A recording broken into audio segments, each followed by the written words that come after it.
premium mid-range phone that starts at number 699. Phone switch to it, give it that treatment. That's gonna be a tough failure to make without respects for the highest in performance on one phone, and we still have a very familiar OnePlus design and experience here. To Basil have their logo on the back, and still things like the alerts letter that I'm surprised more phones haven't copied yet. Still Oxygen Westwind, my favorite, clean and Redskins with all of its features, so it stopped. Plus would have been it takes always been with OnePlus #1 that their cameras are always just not quite measuring up to the flagships, and to that they always tend to leave out the sort of start from the top. With the new design for the OnePlus 8 Pro, you can see it here. I really like a lot of it. The new matte finish and his blue color are pretty sick. I don't have a lot of matte blue phones, but this one is nice, punching clean, so is easily my favorite blue phone, and this finish is nice, doesn't really show too many fingerprints. Of course you can also grab this Culture Matte Teardone Scan from a channel sponsored the brand, which also feels great, and you can see the wireless charging coil in the back. Plus it's also got a few Easter eggs hidden in the design which are pretty dope. But anyway, yeah, the shape of the phone is boxy, which I've always really liked. Plus there is this new little design accent ridge into the top of the phone, so not as ugly as some of the others out there.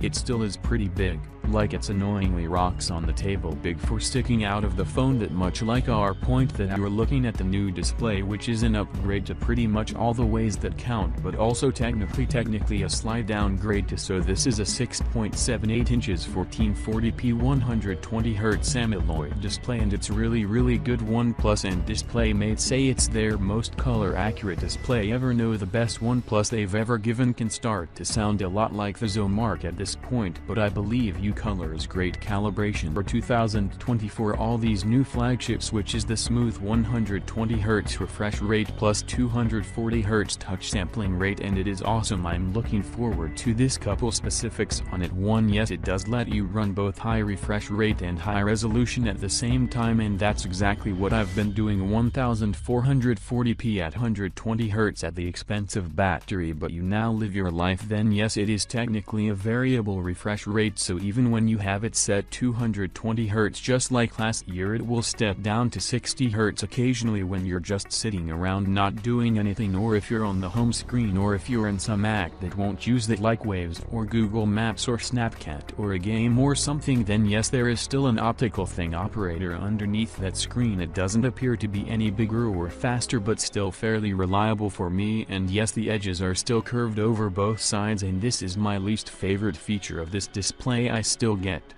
accidental touches like, really, I do realize the idea is it looks cool and its edge lists and futuristic, but it's time to slow that down. I think Samsung's perfected that balance this year between curving the glass a little bit and still having a flat working surface with no accidental touches just sent. And also by now, from all these beauty angles of the screen, certainly have noticed that hole punch camera in the top left corner for the selfish shooter for the OnePlus 8 Pro. Take the was the pop-up camera OLED to look a little bit more like the other flagships, to save a little bit of money, maybe to guarantee the IP68 water certification, maybe just a little bit of all these things. Also the idea, so all of the OnePlus 8's internal specs are high-end top-end Snapdragon 865 8 or 12 gigs of fast LPDDR5 RAM, is that super fast UFS 3.0 storage, and the battery also gets an upgrade because on top of all that, it's a 5G capable phone with 120Hz big display, so you get a 4510 million. OnePlus phones are known for having fast charging. This was no exception. You still have their high-speed work charge. 30 tons comes in the box, and that gets you from 0 to half battery like 25 minutes. That was new to the stone as well. High-end wireless charging tech, and to be fair, works exactly as advertised. The stand is nice. It has some little quiet fans in there, and it does some special voltage and thermal management to get the peak 30 watts wireless charging out of it. But if you put another Qi-enabled phone on, that wireless charger charges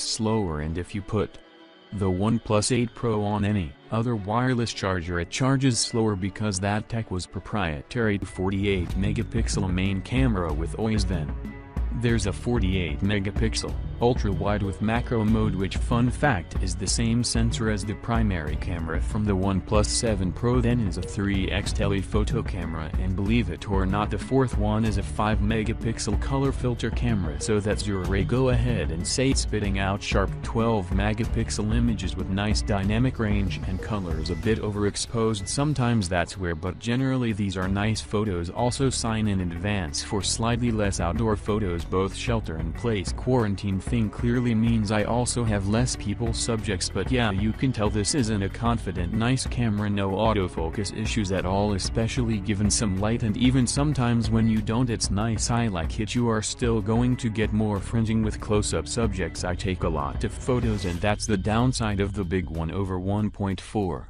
and sensor, but again that just seems like par for the course for flagship cameras right now. Big sensor, usually sharp photos, but get some fringing on your photos or close-up subjects. The night mode is pretty good, which is nice. Max zoom is 30x from that telephoto camera. How things are usable at 30x, it's barely passable. Galaxy S20 Ultra still to be the zoom champ for that sort of range, but hey, 10x is fine, and 3x is definitely usable, and I have pretty much no use for the hat color filter camera. The Celtic camera, the other passport I usually do, is also good, especially with color and stabilization at 4K, and see no 8K video here, but you are not touching the iPhone when it comes to the absolute best video quality in a phone right now, but this is still good flagship quality. Favorites specifically because of the software and optimized experience is Oxygen OS on top of Android 10, and that's no exception here for this phone. There's tons of little tweaks and optimizations and improvements, and little tightened up and nations all over the place, but never feels overloaded like some other overlay. Oxygen OS shelf to the left of the home screen, and it's just Google's Discover page now.